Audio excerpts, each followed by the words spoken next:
Antes de nada, os nosos agradecementos o das tres organizacións que convocamos este acto, a toda a xente, a toda a sociedade civil que estades aquí, especialmente a Marea Atlántica, Compostela Aberta e Ferrol en Común, que fan presencia neste acto, e o resto de actores sociais e políticos que están polo cambio.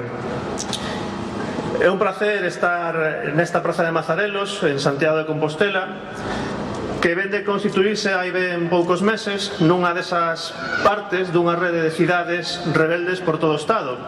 Cidades rebeldes e cidades refuxio, incluído para as veciñas e veciños que as habitamos.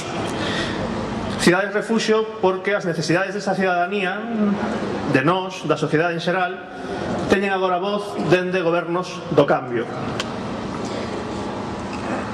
Como é evidente, para calquera persoa que observe a realidade, non existimos como suxeitos illados. Estamos sempre inmersas en grupos, nunha cultura, nunha lingua, nunha sociedade. Non só no senso do cotear, pois tamén convivimos co noso pasado, coas tradicións e costumes culturais e os modelos de vida dende os que aprendemos a vivir nun entorno determinado. Vivimos dentro dun modelo de interpretación da realidade que constitúe o noso sentido común. A nivel xeral, o noso contexto caracterízase pola globalización, a deslocalización, a competencia entre os diversos países polos recursos escasos, a competencia entre traballadores e traballadoras de diversos países por lograr producir con menores custos os mesmos bens e servizos, ou os fluxos migratorios. Todo isto pon de relieve a súa consecuencia máis evidente, a heteroxeneidade crecente das nosas sociedades. Por outra banda, a nivel particular, o comportamento humano é sempre un comportamento social, no que a interacción en grupo xoga un papel fundamental. É un comportamento caracterizado pola búsqueda do coñecemento, baseado na linguaxe, un comportamento no que a identidade é tanto persoal como grupal ou social. Sen embargo, non podemos pensar inxenuamente que por seren animais sociais, grupais, e vivirnos sempre en interacción cas demais, somos expertos en relacionarnos cas demais. Por iso, quero compartir hoxe os tres paradoxos das sociedades contemporáneas. O primeiro paradoxo di que, aínda que coñecemos o mundo exterior, a realidade física, a miúdo non somos conscientes das teorías nas que vivimos, nas que nos movemos, nas que nos moven. É dicir, teorizando constantemente, non nos percatamos de que estamos sempre inmersos en teorías.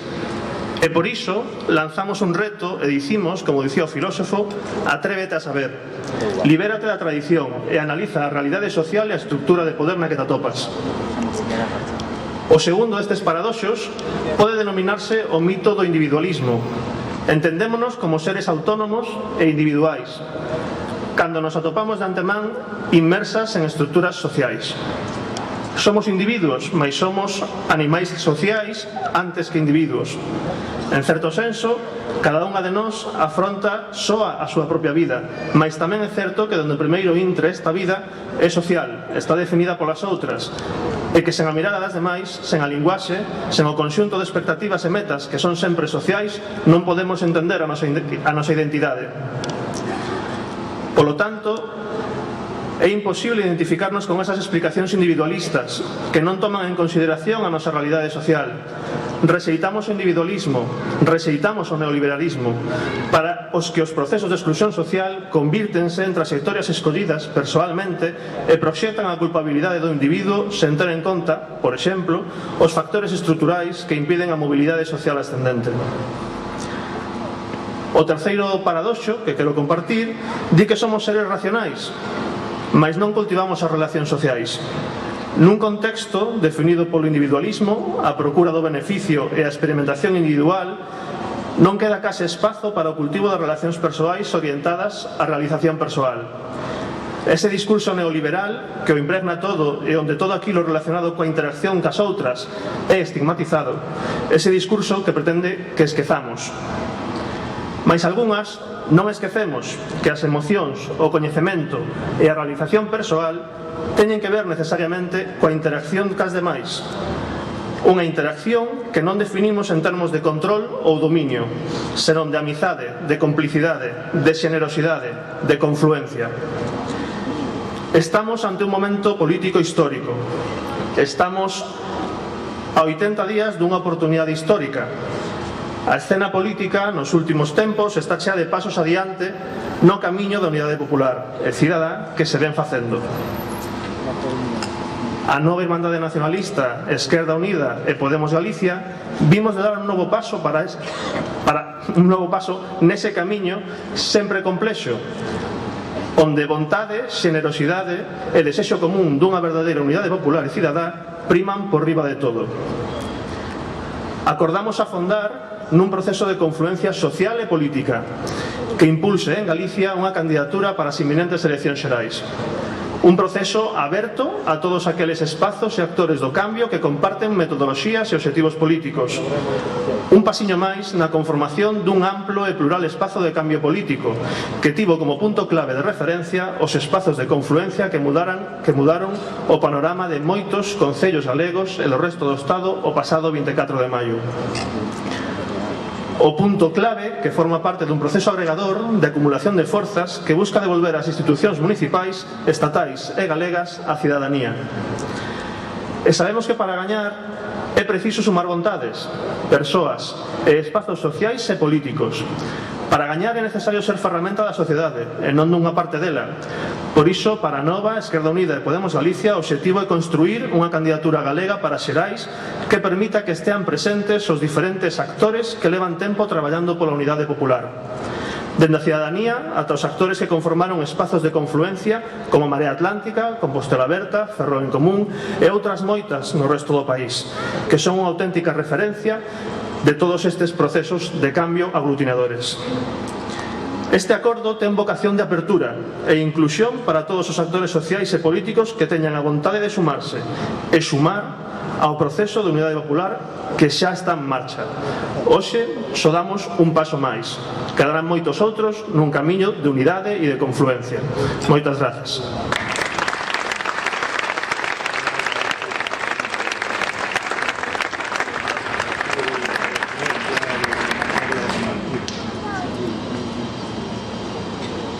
Xa son eu.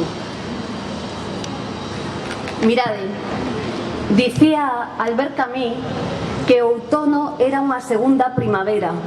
Tivemos unha primeira primavera, foi o 24M. Tivemos a Martiño Noriega, a Xulio Ferreiro, a Ada Colau, a Jorge Suárez.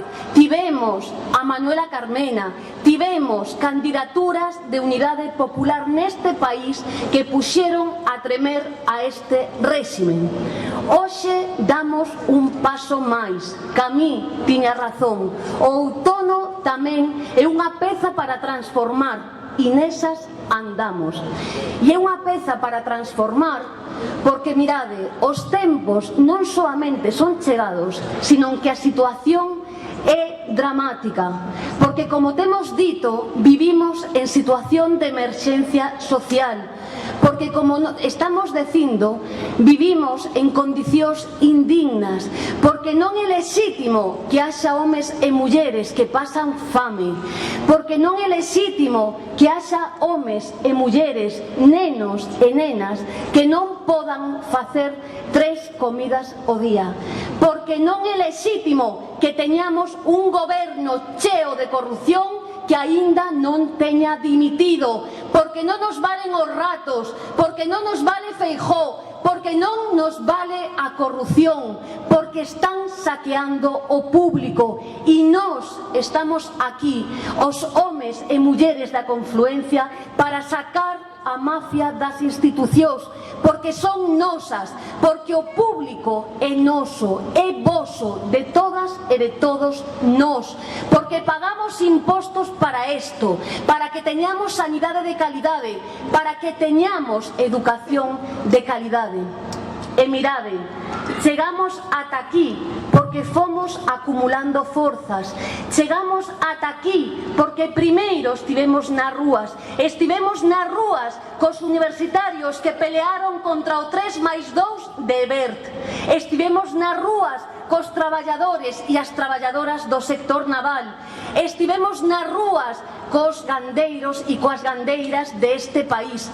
Estivemos nas rúas e estamos todos os días na defensa dunha sanidade de calidade.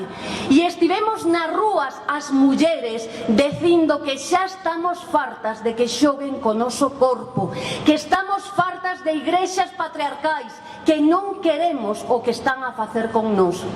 Pero non basta con estar nas rúas. Agora toca dar un paso máis. Agora, como dicía o compañeiro Brogan, toca chegar a Moncloa. E este país, Galicia, esta nación, ten que chegar a Moncloa. Hai que sacar a mafia da Moncloa para que esas forzas que temos acumuladas sirvamos para cambiar tamén o mundo. Porque non estamos sós, porque non estamos soas, porque hai vida alén de todos e de todas nós. Dicía antes, como recibiron aos compañeiros de Marea Atlántica, de Ferrol en Común e mesmo tamén de Compostela Aberta, Ada Colau ou Manuela Carmena, que están a defender os distintos proxectos de unidade popular nos municipios. Están a defender cousas dignas. Hoxe, unha concelleira da Marea Atlántica, casi emocionada, me amosaba por WhatsApp unha imaxe que eran unhas chaves. Dicíame: Yolanda, hoxe estou feliz. Son unhas chaves para unha familia que ia ser desaficionada. E estamos facendo a revolución? Seguramente non. Pero estamos transformando a realidade? Seguramente sí. Estamos dando pasos de xigante e agora toca dar un paso máis. Toca movernos, e toca movernos nun acordo que é inclusivo, que soamente senta as bases da política con mayúsculas. Pero a política non é dos partidos políticos, a política é vosa, a política é da xente. E agora, a este acto, faltalle a xente, faltalle a cidadanía, faltalle ese pulmón que ter que ser o que arranxe con todo isto e acabe coa corrupción que nos espalla por todas e cada unha das institucións. E temos que facelo porque claro que é posible mudar as políticas. Como non vai ser posible? Este feito, unhas chaves para unha vivenda, para unha familia desaficionada, xa é mudar a política. O feito dos gobernos municipais de cambio que están rescatando servicios públicos, enfrentándose, está aquí Jorge e Martiño, a FCC, Florentino Pérez, xa é cambiar a realidade, xa é cambiar a política. Defender a cultura con mayúsculas da que estamos sendo privadas xa é tamén un paso para adiante. Pero o máis grave é que queren acabar con todo. O máis grave é que queren situarnos no que se ven denominando a economía da escravitude. O máis grave é que temos o 20% dos traballadores e traballadoras deste país que, tendo un empleo, son pobres. O máis grave é que teñen decidido non só non voltar atrás, sino esquilmar e expropiar os nosos recursos e a nosa forza de traballo. O máis grave, amigos e amigas, é que nós somos a maioría social, somos o 99%, eles son unha minoría, son os causantes desta grande estafa que se chama crise. E agora a maioría social tense que revelar, ten que chegar das mans colectivas de todas as cores, sin carnés, constituirnos nunha marea social para sacalos a patadas, democráticamente, pero a patadas da Moncloa. E claro, amigos e amigas, que é posible. Hoxe tiven a sorte de que un amigo xornalista exiliado en Madrid, Héctor Juanatei, escribira un texto ben fermoso. Titúlase Provocar un terremoto. Juanatei, fillo dun galego ben coñecido, dicía nese texto, citaba e recollía o noso ben querido Lois Pereiro e dicía: lembremos aquelo cando sinalaba Lois Pereiro: cando me pregunten en que lado estaba eu, dicía Héctor Juanatei, eu poderei dicir que estaba cos de abaixo, que estaba loitando para cambiar este país, estaba con a xente que latexa á esquerda e no corazón, que estaba con esta nación, cos de abaixo, coa xente que transforma a realidade todos os días. E como di Héctor Juanatei nese fermoso texto, estaba con eses e con esas que queren enfrentarse a esa roda que xira permanentemente causando pobreza, miseria, extorsión, guerra e tristura.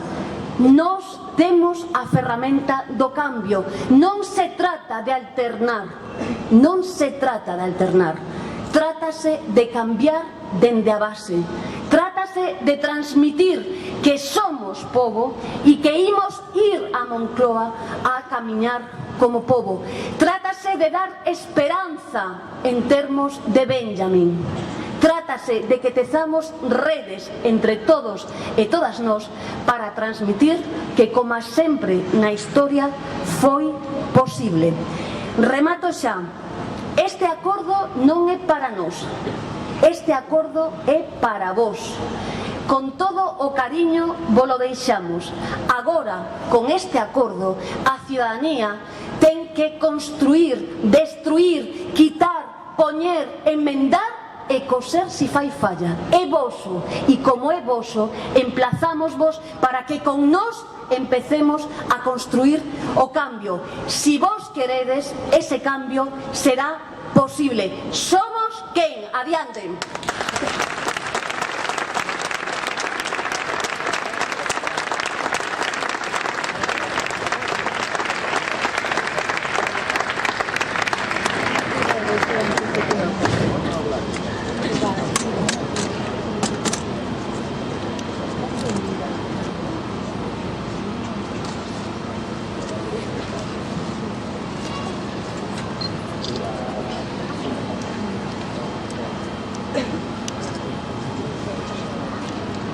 Boas tardes a todas e a todos vós. Moitas grazas pola vosa presencia, por arrouparnos neste acto que, como xa vedes, pois tanto por parte de Breogán como de Yolanda ten a forza do mitin, porque así como compre dirixirse á ciudadanía, máis que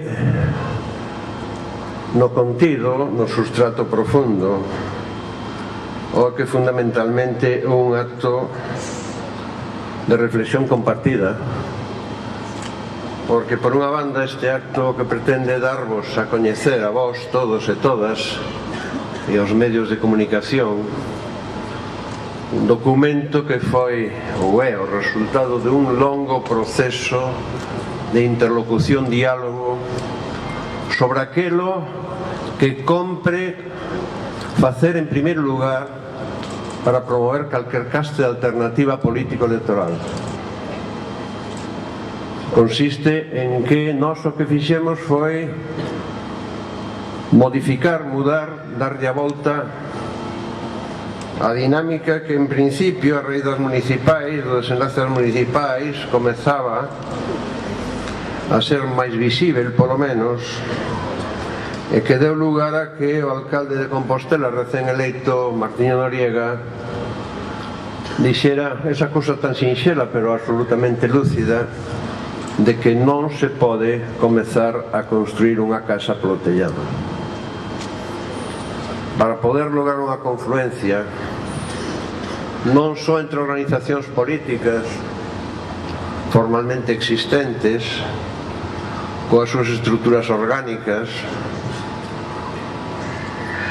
coas súas normas de disciplina nunha militancia e cos seus proxectos, incluso proxectos estratégicos, pero non só entre as forzas políticas, senón tamén para comezar a construir xuntos con ese novo actor protagonista que emerxeu no proceso das eleccións municipais e que foi o que mudou rotunda e cualitativamente o escenario político do país, que é a cidadanía que farta de non sentirse representada caidamente, en algúns casos non sentirse representada en absoluta, sino sistemáticamente agredida por aqueles que decían representada, pois deu o paso de ser actor tamén na confrontación electoral, que se fartou de decir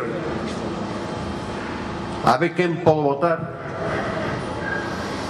este di cousas que non vai cumprir, está mentindo, vai-me enganar xa antes de que vote, este outro di cousas que despois ficarán polo camiño porque dirá que non é posible, este outro non é de fiar, e así sucesivamente, e ter que acabar votando ao menos malo, ao menos sospeitoso, e porque os cidadáns no canto de ter que escoller si facemos iso ou aquel outro, si votamos a estes ou aquel outros, ou practicamos a abstención, porque nos convertimos non só en eleitores, que temos ese dereito, polo menos formalmente aínda que o Dr. Schauble quera acabar con el, porque realmente eu coido que é unha reencarnación dun tal Walter Funk, que foi o ministro de Economía e Finanzas de Hitler nada menos que entre 1937 e 45, polos traballos forzados, con todos os presos, os marxinados, os xudeus, os comunistas,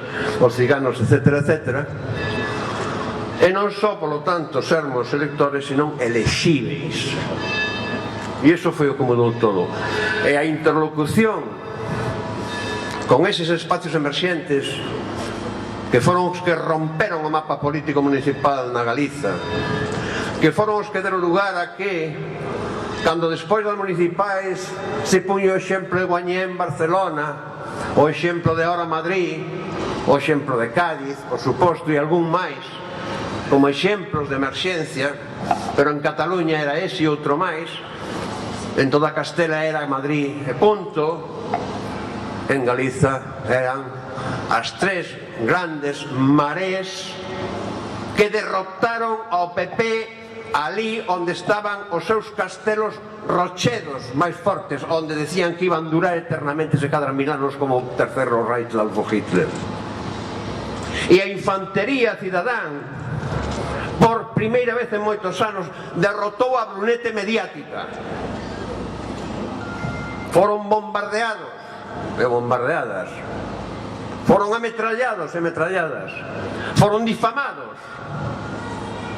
foron vítimas de auténticos libelos de determinados medios de comunicación, non só públicos, non só dende o poder institucional, non só dende os xerarcas dese partido patibulario que é o que significa PP actualmente dende hai bastante tempo. A infantería gañou a batalla a todo iso.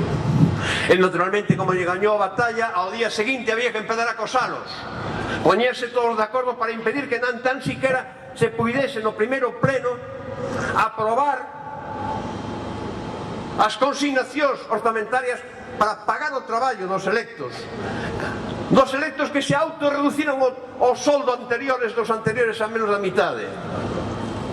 Con eses interlocutores e co que nós consideramos que a partir deste documento era prioritario falar, e para falar había que primeiro esclarecer en que estábamos de acordo, en que postulados políticos estábamos de acordo que puderan ser común, si se quere un proxecto común, si se quere un proxecto que sexa dunha alianza das clases populares, si se quere un proxecto que sirva para representar a nación galega e o povo galego no sentido propio, é dicir, expurgado dos parásitos, das sucursais, das oligarquías que nesta colonia transmite simplemente a expoliación, a opresión e o exterminio no seu caso como no campesiñado a construcción naval. Si queríamos facer eso, compría empezarmos por saber en que coincidíamos na diagnose e en que coincidíamos nos postulados básicos dunha alternativa. E non empezarmos a falar de se a candidatura así, a candidatura lá, e como se fan as listas e centellas en Minares. Eso ten que vir despois. Por eso este acto, para empezar, un acto de presentación públicamente ás mareas deste documento. E non só as tres grandes mareas da Coruña, de Ferrol e de Compostela. E eu quero saudar moi cordialmente e agradecer moi especialmente a presencia do alcalde de Ferrol, compañeiro Jorge, acosado, naturalmente, incluso por aqueles que en principio vendría a estar na mesma banda do río que estamos nós, e que se deixasen de estar andainas. Si queren realmente construir unha casa común, hai que estar desta banda, non se pode estar flirteando cos de enfrente. E o alcalde de Santiago de Compostela, Martiño Noriego. E tamén quero saudar aos representantes do grupo de goberno da Marea Atlántica, que tamén están aquí, pero así mesmo aos representantes convidados a este acto e que xentilmente aceptaron estar aquí, desa Marea Cívica, que non é unha marea que se presentase ás eleccións municipais, que a Marea Galega, .gal. E personalmente a miña bella amiga, non por edade, sino por moito tempo de amizade, Marilar Alexandre. Pero ademais están todas as demais candidaturas de Unidade Popular. 70 candidaturas houbo dese feitío. Mareas hai grandes, hai medianas, hai pequenas, hai minúsculas. Pero a cuestión está en que todas as mareas converxan nun tsunami. E para eso compre falar dende presupostos de acordos, de diagnose, de postulados ideolóxico-políticos que sexan valedeiros para esa diversa maioría social, que é moi diversa, pero que non é un mamma, rei, nunca me fartarei de sinalar isto, de insistir. Non é lava. Porque mesmo cando a cidadanía emerxe como lava volcánica, como no 15M, despois vai enfriando e cristalizando, e hai que estar atento a como vai cristalizando. E hai unhas leis cristalográficas, eu estudiar algo deso no bachillerato, cando o bachillerato era de verdad, e non está fantasmado del señor Bert. Hai que ver como cristaliza, e elas cristalizan en sistemas cristalográficos distintos, uns cúbicos, outro hexagonal, outros así, non xa non me lembro moi ben, pero sei que era así. E a partir de aí, a toda a ciudadanía, como tal, e a que está organizada noutros espacios, noutras fórmulas e noutras organizacións políticas. Decía Yolanda, e eu suscribo e subliño esas palabras, que isto que acordamos, este documento que plasma o resultado dunha reflexión, a matinación compartida e dun compromiso de todos e cada un dos asinantes, os tres, a respeitar e levar a práctica os termos dese compromiso, os seus fundamentos. Decía que isto é inclusivo, que é aberto, que é un paso, nin é o final, nin siquera é a consagración do polo primordial da dinámica na que está en curso a sociedade, porque está.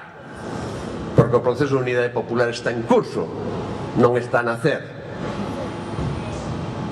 O proceso de unidade popular que trascendeu absolutamente as coordenadas do que podría ser alternativas para eleccións municipais en cada un dos concellos do país, grandes ou pequenos, transformouse nunha dinámica que de seu trascendía ese marco, e que o que reclamaba de si mesma e todos os demais é que ese proceso constituíse un avance constante, que continuase.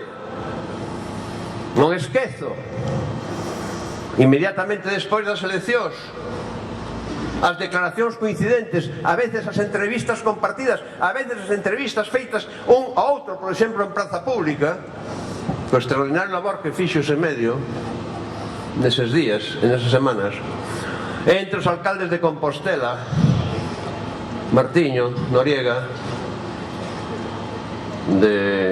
da Coruña, Xiro Ferreiro, e de Ferrol, Xurxo Suárez. Jorge, para respetar auténticamente cada quen ten o nome que ten e non se pode intentar galegizarlo porque sí, non lle corresponde a min nin a nin por o estilo, verdad? E non se é menos galego por non facelo. Cando empezaron a falar das cidades rebeldes, cando empezaron a decir que había que deixar de competir entre Coruña, Santiago, Coruña, Ferrol, Santiago, Ferrol, que había que romper esa táctica do poder colonial instalado neste país dende as institucións, representado primordialmente polo PP, mas non só do divide e vencerás, de exacerbar e fomentar o localismo e de provocar regueifas entre uns e noutros para logo disculparse e decir que non se poden resolver problemas porque non se poden de acordo. E ese proceso é o que orientou e o que deu azos concretamente a Nova, pero tamén o percibín a Podemos Galicia e, por suposto, aos nosos compañeros e compañeras de Esquerda Unida na Alternativa Galega de Esquerda, na coalición que ten presencia no Parlamento e que ten reformulada tamén para o espacio europeo presencia no Parlamento Europeo con Lidia Senra. Bueno, pois de unos azos para plantexarnos, reflexionemos sobre as bases necesarias. E unha vez que chegamos aquí, retomo as palabras de Yolanda e dígovos, isto é un punto dunha etapa, nun camiño no que nós fixemos aquilo que nos correspondía facer no espacio en que estamos implicados, a diferencia de outras forzas políticas que se declaran polo menos de esquerda ou que se declaran soberanistas, nacionalistas. No seu caso, nós, as tres forzas políticas, decidimos non concurrir como tais as eleccións e mergullarnos nas mareas. Preferimos o anonimato, non quixemos ser marcas. Quixemos aportar os nosos contingentes de militancia organizada non para introducir directrices de partido no proceso, senón participar na dialéctica de configuración dun proxecto municipal e, naturalmente, na dialéctica de confrontación cos adversarios. E unha vez que estamos aquí, eu tamén vos quero dicir, todo isto agora somos un dos actores. Nós cumprimos o traballo, un traballo que era necesario para as mareas, porque se os tres que estamos aquí asinando este documento temos militancia nas mareas, estamos por lo tanto nas mareas, sería tráxico que nunhas eleccións ás Cortes uns fosen por un lado e outros por outro, caeríamos de un problema como unha bomba de rosería entre as propias mareas. E as mareas son resultados sagrados. A ciudadanía non nos perdonaría en toda a historia que tuvísemos a reventalas. Por eso se nos requería que tuviésemos un proceso de reflexión conxunta. E aí está. E polo tanto, eu exhorto as mareas como tais, e exhorto a todas as candidaturas de Unidade Popular, e exhorto a Marea Galega, Marea.gal, a que tomen isto como unha aportación para un proceso de confluencia, e que nós non somos un polo ao que outros teñen que adherirse, é un actor, hai outros, e agora o que se trata é de que haxa confluencia entre distintos actores. Non somos galos do poleiro, para empezar, porque non somos machistas e non diríamos en masculino. E hai que reivindicar tamén o rol das galiñas nos poleiros, que é moitísimo máis importante dos galos, porque ninguén que os saiba se alimenta de ovos de galo.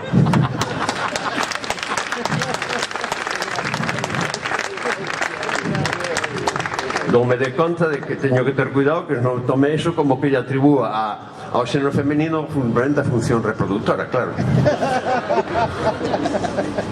Pois que está claro. Está configurada as bases para a participación de todo o espacio que representamos as tres forzas asinantes, máis as mareas e as candidaturas da Unidade Popular, no proceso de interlocución que ten que ser acelerado e urxente, lúcido e xeneroso de verdade, non de boquilla, para que entre eses distintos actores que hai Un deles é o espacio da iniciativa pola Unión, por suposto, a que se fale, se dialogue, que poñamos en contraste os nosos diagnoses, os nosos postulados, e que efectivamente entón sí que será posible que Galiza como pobo, como nación, a cidadanía galega, como gusta decir sobre todo Podemos, e o respeto, váleme, hai dúas concepcións da nación, unha nación como conxunto dos cidadáns, que é a dos montañas franceses na Revolución de 1789-1993, antes de que viñese a reacción del Termidor e se acabase todo aquilo, acabase no Imperio Napoleónico e na democracia burguesa liberal del voto censitario, nos que tiñan medio de fortuna e non os demais. Esa é unha concepción, e outra concepción que aporta tamén aquilo que Otto Bauer definiu exemplarmente a principio do século do que son os procesos históricos en que se configuran comunidades de origen, comunidades de cultura, identidades comunitarias, non necesariamente societarias. É a confluencia desas dúas concepcións dunha puñetera vez a que realmente dá lugar a que sexa o nacionalismo considerado que os povos existen e teñen esa identidade configurada pola historia, teñen a súa cultura, co principio democrático garantido un nacionalismo democrático e non un xovinismo, que é a consideración de todo ese povo como un conxunto de cidadáns que son o suxeto político. Eso que está dito aquí non vou a ler, sería unha ofensa a vosa inteligencia, a vosa capacidade de lectura, pero sí que exhorto aos demais a que os lean antes de falar e que opinen sobre o documento e non sobre as faladurías que se lancen por aí, sobre o ruido que se faga ou sobre a pestilencia que determinados focos de emisión de opinión podan fumigar sobre a ciudadanía. Castelao dixeralle aquel xornalista nos tempos da República: eu non lle teño vocación de estupefaciente. Hai os que non sirven máis que para crear, difundir e propulsar e propagar e difundir estupefaciente, dende avionetas como as que fumigan as florestas para que salvagardar, polo visto, aos alcoholitos, e acaban cargándose as abellas, sin as cales non haberá fecundación das flores, nin teremos froitos, e extinguirase o xénero vegetal, non só o animal, empezando polo humano. Non quero atrapallarvos máis coas miñas prédicas, coido que todo está dito por Brogan, por Yolanda, está sobredito por mí mesmo, así que remato con un rogo: que sexades todos e cada un de vós, todas e cada unha de vós, mensaxeiros dos auténticos contidos e as finalidades deste documento, deste acordo, desta reflexión conxunta, e que o levedes aos outros espacios onde outros actores políticos, quero creer que efectivamente tamén están, dende o seu punto de vista, a prol de que haxa unha converxencia que permita que Galiza, pobo soberano, poda presentarse como tal ás Cortes, porque todos nós queremos que esas eleccións sexan o punto de arranque do finiquito do putrefacto regime borbónico ou bubónico, como a peste do século XIV, e o comenzo dun proceso que sexa proceso de procesos constituintes, onde cada pobo poda decidir libremente, como todos defendemos, que queren facer coa súa soberanía, e onde quen queira apostar por un proceso de artellamento federal confederal, que o diga explícitamente, pero para empezar que decidan, e ese proceso ten que ser un proceso cara a fórmula republicana. Esa é a hora de decir república explícitamente, e non andar vergonzantemente dicindo na casa que se quede república e adorando a Felipe VI, ou dándolle o voto como lle deron nas Cortes sin referéndum os diputados e diputadas desas Cortes, con moi escasas pero absolutamente encomiables excepcións, e sobre todo dun partido que di socialista, obrero, español, federal e republicano chamado PSOE, polo visto, e fixo parella co partido putrefacto ou partido patibulario ao que me referín. Nada máis, moitas gracias e, por favor, asumide a encomenda que vos fago.